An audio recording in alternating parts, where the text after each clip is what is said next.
Let's do this. The Cult of Hockey podcast by the faithful and for the faithful. I'm David Staples of the Edmonton Journal, and I'm here today with Bruce McCurdy. Welcome, Bruce. Hey, David. How are you doing? I'm doing well. And I want to welcome the finest, wisest fans in the whole hockey universe, Bruce, Cult of Hockey readers. We're lucky to talk to them. We're lucky to have them interested in our work. You know, Bruce, I was thinking, if we didn't call this the Cult of Hockey podcast, we could call it the Oilers Ent podcast, because you and I are like ants. Like, we just go on and on and on with our, our ruminations about this player and that player. It's just, I think there's someone on Twitter called the Oilers Ent. I think I've come across that also, yes. Yeah. Alrighty, today we're talking about Cult of Hockey prospects. We're talking about the left shot D-men. We're going to be talking about four players in particular. Dmitri Samorukov, William Lagesson, Philip Broberg, and Caleb Jones. And Bruce, that is a very happy list of players for any Oilers fans, because those are all guys who are blue chip.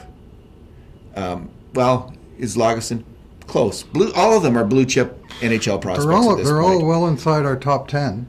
And four left defensemen, and this on a team that already has Oscar Klefbom, Darnell Nurse, as well established left defensemen in the big club that have years ahead of them.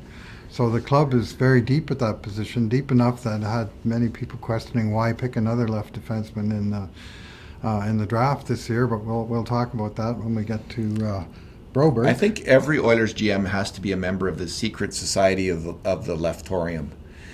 Or they're not allowed to be the Oilers GM. What it allows them to do is trade. You could trade Oscar Klefbom. You could trade Darnell Nurse. You can trade Chris Russell if next year easier to trade. It's a really exciting group of hockey players, I have to say, and I guess the most exciting thing is it gives someone like Broberg all the time in the world to develop. He can spend this year and next year in Sweden, and then a year in the AHL. Yep. And nothing wrong with that. I mean, that's what Klefbom did, basically, and it worked out for him. His ELC wouldn't kick in till he comes over to the AHL, so every year that, it's a good idea they didn't bring him over to the AHL this year, for instance, because then the clock starts running on the player, does it not? He could come over next year to the AHL, and as long as he doesn't play more than 9 games in the NHL, they can do the thing Colorado did with Renton, and that's one example. Or that Anaheim did with Ladislav Smid all those years ago when he played full season for Portland Pirates in the AHL before. That doesn't count as an ELC year? It slides. As long as the guy's under 20. Oh, I didn't know that. It slides like a junior. Okay. As long as he's not, whether he can play 9 games in the NHL, and if they send him to another league, his contract slides. So that's one possibility. Now, in the case of our man Broberg, whether the AHL is better than the SHL is an open question, but it would help him learn the North American ice surface and some of those finer points that he's going to have to learn along the way. Well, let's talk about the player. I can't say I've seen a lot of them. I can't remember seeing. I've seen some highlight clips and maybe part of a game. And I'm actually taping the games. We're taping this in early August. He's playing in this tournament. I'm going to watch him play in these games. Not putting a lot of weight in what I see because it's just a limited viewing in the middle of summer. But what we saw in Dev Camp was a great big skinny kid, super athletic and super fast, with a fairly high degree of skill. Not an Evan Bouchard level of skill, I wouldn't say, like in terms of shooting the puck. Different skill. A different kind of player than Bouchard, kind of more of an athlete, more of an athletic, more of a Darnell Nurse approach to the game. Perhaps without the extreme nastiness that we saw at Nurse at the same age and we loved so much. A hell of a player. The Oilers got some heat for drafting Broberg instead of a forward. Again, you're drafting, who knows who's going to turn out. And if Broberg turns out, it's a coin flip whether he's going to be a great player or a mediocre to dud player. Right. Really is a coin flip for players taken at that point in the draft. And if he turns out to be a great player, if he's like the 1 and 4 at that level, who reaches that level, that'll be good. We'll be happy then. I mean, Darnell Nurse was drafted at the same level, right? And he's a good player. he might even become a great player. So he's on track. Maybe we'll get another guy with a similar skill set who follows the same path. What we saw with Nurse, though, was slow development. He wasn't in the NHL right away. Yeah, he got sent back for 2 years also. And then, of course, as soon as he turned pro, he played his way out of the AHL by October of his rookie pro season.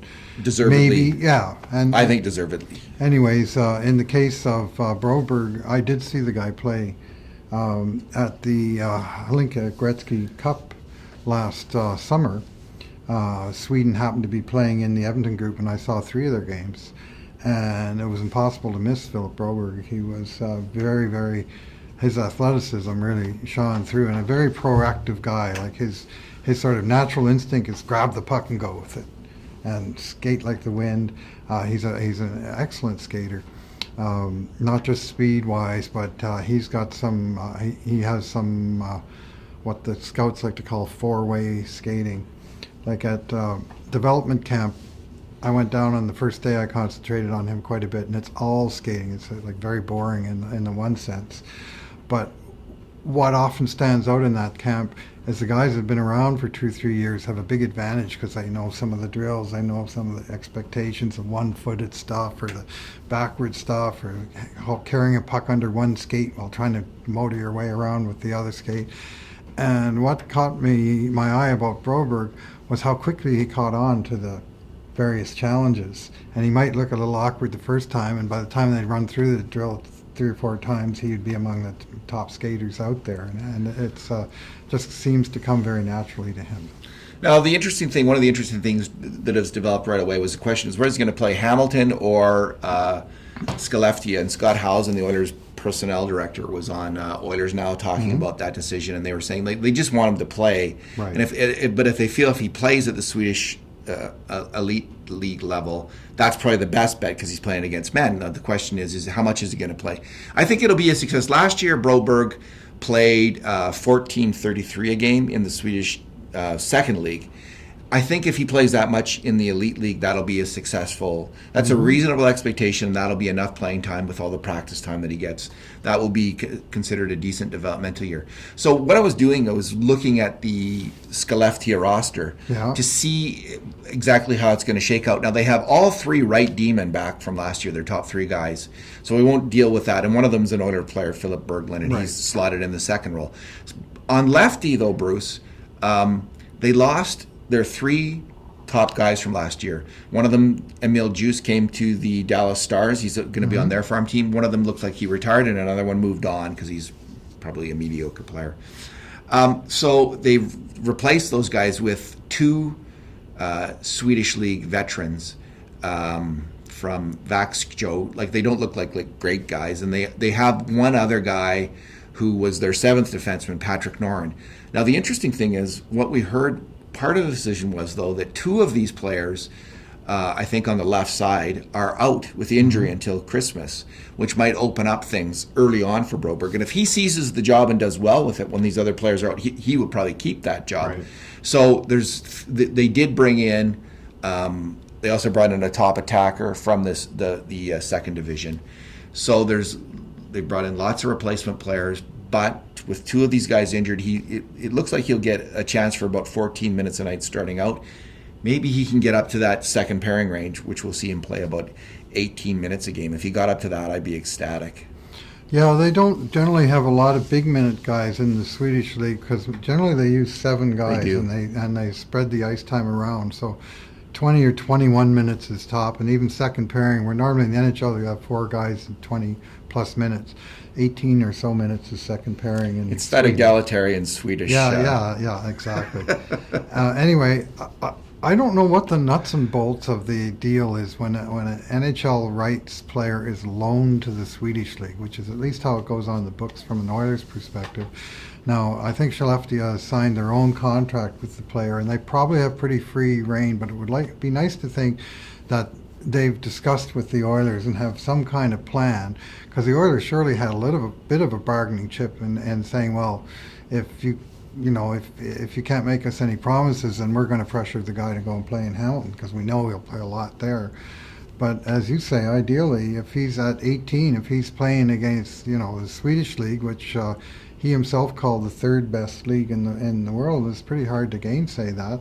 The NHL, the KHL are above the SHL. I would say the AHL is very close to that level, but that's the chance to continue to play against men as he did in Allsvenskan last year, but at an even higher level in Sweden, is potentially the best of all worlds if things break right. Alrighty, William Lagesson, another Swedish defenseman. He's taken in the 2014 draft. So talk about overripe. Yeah. He's gone from U.S. college to the Swedish league to the AHL. 2 years U.S. college, 1 year in the Swedish league, and now a full year in the AHL. And Bruce, he was a pretty interesting player in the AHL. Right from the get-go. Lots of energy, lots of skating ability. Hits hard, works hard, but a little bit of chaos in his game. Oh, yeah. A little bit of chaos in his game. And in the playoffs, yeah, there was lots of good and there was lots of bad. But there was enough good that makes you think this guy can play because he's big and he's tough and he's physical. He reminded me a little bit of like an Igor Ulyanov kind of player. And I don't know what fans are going to make of that, but there's a little bit of up and down in Ulyanov's game. Oh yeah, but he's still young. He's 23 now. Yeah, he's 23. This is clearly the year he'll be wanting to make the NHL. He'll be disappointed if he doesn't. And he's got a shot to be the seventh defenseman, I'd say, on the Oilers this year. And again, he's another player where, if he's the seventh defenseman, and I think that's fine. He doesn't need more time to ripen. He's 23. Like, this is prime time for a hockey player. It's time to get going and be in the NHL if you're going to be in the NHL. So, I don't want him to sit in the press box for months on end. I'm not saying that. But usually defensemen get injured, right? So if you're the seventh team and you're, after game 10, you're in the lineup. So, right. What do you think of him? Well, he's the lone survivor from the Kevin Prendergast era who's still in our prospects pool. That's Stu how McGregor. Stu McGregor. Yeah. My bad. Previous scouting director, Stu McGregor, Yeah. 2014. The Oilers traded their second and third round picks that year. They had Leon Draisaitl, of course, in the first round, and then William Lagesson, first pick in the fourth round. And he was just an interesting prospect right from the get-go, a real wild card. But he played for Sweden at the U20s 2 times. He played a year in USHL even before he went into Hockey East and NC2A for the 2 years. So he's really had experience on the narrow ice. He went back to Sweden for some seasoning. And last year, one of the real sort of surprising elements about his game as a rookie North American pro was the offense. Yeah. He wound up with 27 points last year, which was fourth on Bakersfield. But you know what? Once you threw out the power play points, he was actually first on the team in even strength points. For D-men. For D-men. He was ahead of Jones, he was ahead of Bear, he was ahead of Day.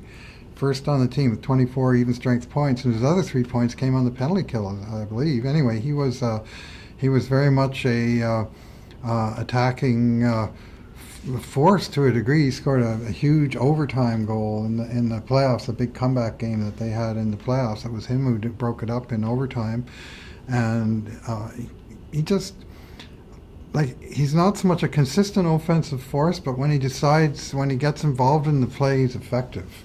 And he sort of, he'll surprise you because he's not always joining the rush, but he'll move up in the zone. He'll see the holes and and make stuff happen. So he's got NHL size. Yep. He's probably an average skater. Yeah. NHL average. So NHL size, NHL hustle and grit. Competitiveness. Yeah. So the size. So we're talking about a third pairing defenseman topping out. I don't see him. Probably. Yeah. But he could do that. He could be kind of in the Matt Green mold, that kind of big, tough, physical third pairing defenseman, and who can move the puck a bit. So not the Matt Green. And he did it enough. There's a lot of grease in his game, though, Lagesson. He's tough. I remember the scouting report the day they drafted him. McGregor, I guess it was, said compete level about 3 or 4 different times when talking about the player. It's really one of his standout characteristics. He likes to get in the faces opponents and stir things up, and just he won't back down, and that aspect of his game I like. The issue is he too error prone to make it consistently as an NHLer? Does he get beat too often on the pinch? Does he cough up the puck too often? We certainly saw some of that in the AHL playoffs. All right, Dmitri Samorukov. Well, this is a really interesting player. I love this player. Because he was taken in the third round, 84th overall in 2017 draft. Bruce, if there was a redraft, he might go in the bottom end of the first round. That's how much Samorukov. There's actually a lot of good players taken in 2017. So I checked it out. So he'd be bottom end first, high second if there was a redraft. He has come on like gangbusters at the OHL level since then. He was on the same team, the Guelph Storm, as Ryan Merkley. And when Ryan Merkley, who's a real offensive talent, was traded halfway through the year, partly because I don't think they liked the player too much for whatever reason.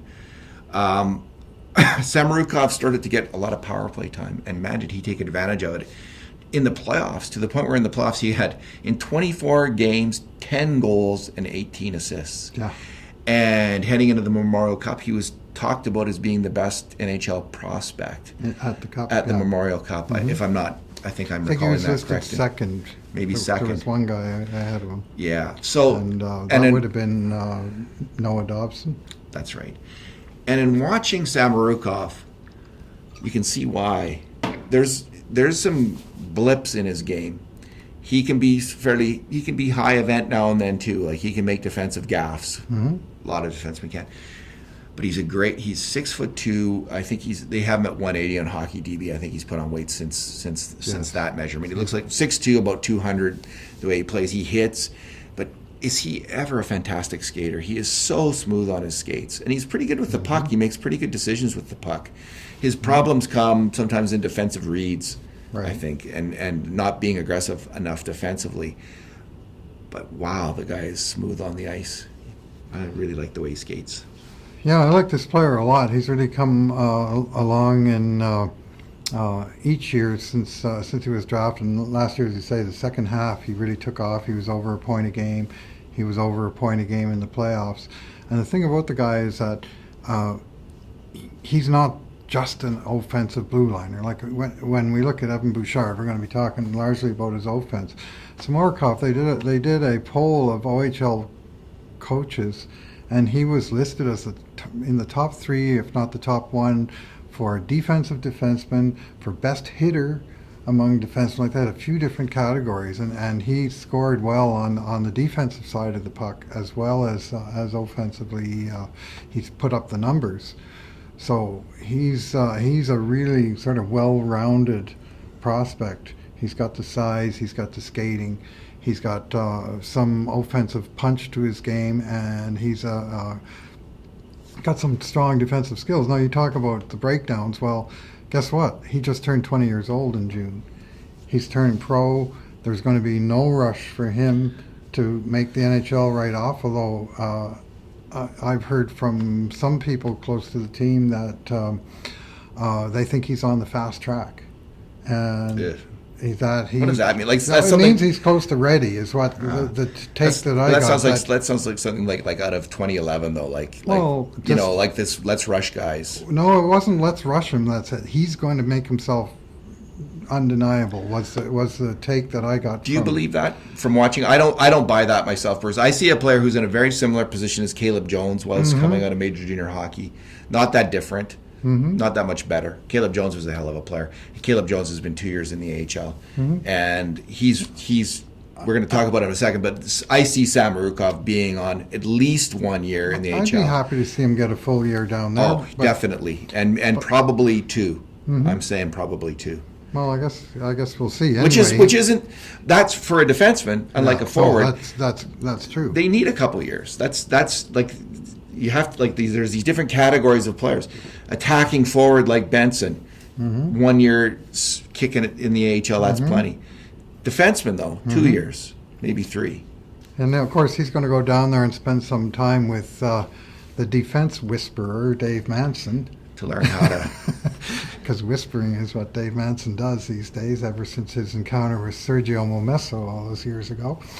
But Dave Manson was a hell of a hockey player. Anyway, he's got a good reputation as a defensive coach, and that's what Samorukov can expect. A lot of development time in the AHL. And the point is, there's no rush that he's needed unless he proves himself so good that he can't be held back. So on the left side, here's Oscar Klefbom's ahead of him on the depth chart, and Klefbom is signed up long term. Darnell Nurse ahead of him. Nurse is heading for a new big contract. We'll see how that works out. Chris Russell, he's got 2 years left on his deal in Edmonton. He's still a decent NHL hockey player. Lagesson, who we've talked about. And then we have Broberg and Samorukov and Caleb Jones. And Caleb Jones. Caleb Jones can play the right side as well. And I wouldn't be surprised to see him on the right side. So there's lots of players ahead. My point is that Samorukov. So 2 years would be a reasonable amount of time to ripen on the vine and then churn up to the top. And you didn't mention Brandon Manning. Or Keegan Lowe. As ahead of him with a $2 million contract. Yeah, I didn't. All right. Caleb Jones, Bruce, what do you think of him? Well, I like him. He was an excellent pick for where they got him, 117th overall in 2015. Remember they went into that draft, they had 2 first-rounders, 2 second-rounders, 2 third-rounders. Of course, they used the first pick on Connor McDavid, and they traded all 5 of the other picks that had, double-digit numbers. And then they got Caleb Jones at 117, Ethan Bear at 124, and they kind of shored up at least their prospect depth on defense right with those 2 moves. Now, as a 4th-round pick, as opposed to his brother, who was a 4th overall pick, Seth Jones, you would expect him to take a bunch of time, and he has, and he's taken advantage of this time. He's now played 2 years in the AHL, and he was so much better in the second year than the first. There was Wasn't almost he? no comparison. Yeah, he really was. and his time in the Oilers, it was kind of a schizophrenic appearance at the NHL level in that he was so good as a third pairing defenseman. Of course, they couldn't resist. They had to move him up to the top pairing, and where he just got caved. Well, they It had was. Yeah, go ahead. Klefbom and Russell both went out at the same time, so he got pushed up, and they put him with Adam Larson, and that pair struggled mightily. They went, as I recall, -10 in 4 games at one point. And Larson was playing terribly Larson at that had point. a horrible time. But Hitchcock fell in love with the player, and guess what? See why. Most fans, Oilers fans, said he was so strong on this third pairing because he can skate, and he's pretty good passing the puck as well. He's not a bad defender, so he's got this basket of NHL skills, which is pretty full of great ingredients. His game that we saw really well when he was with Team USA and that won the gold medal in the World Juniors, his last year of junior, is his sort of predominant skill is puck retrieval and movement. Like, he'll win the race to the puck, and then he'll just make the quick pass to an open teammate and get it going in the right direction. And that is becoming more and more the NHL game, and it's been a huge problem for Edmonton Oilers for far too long of speed on the back end and just consistent first pass out of the zone. We got too many guys on this team that can't make that first pass or can't make it consistently, and Jones was very good at that. Well, and look at these guys, Bruce. Like Larson, Klefbom, Benning, Nurse, Russell. None of those guys is a better than average passer and some of them are below average. So you're really handicapping your team. So Jones might be jump to the head of that pack. And Evan Bouchard might jump to the head of that pack. Joel Person, we haven't seen him play. He might jump right up there. So he's supposedly an excellent passer. Lagesson, he'll fit right in. He's more of a physical player. But Samorukov has the potential to be a player, and so does hopefully Broberg. Although that's really not right now. Passing the puck isn't his top skill. But I that's why I'm excited about Caleb Jones. I hope to see him in the third pairing this year, right off the top, and he might move up to the second pairing before the year is over, depending on how he plays. Let's just hold off on that top pairing for a year. I mean, the issue is, the top pairing for sure. The issue is that the top four right now, I mean, last year there was really 3 top 4 defensemen and a couple of guys on the 4 or 5 boundary who are still there, Chris Russell and Matt Benning. But I don't think in either case you can say that guy's a surefire top 4 defenseman for Edmonton this year. So someone can seize the job, and maybe it's Caleb Jones. It's interesting because the coach, Tippett, is talking about his preference for having players on their right side. So not on their off wing, so to speak, or their off D, I guess you'd call it. Not on their off D.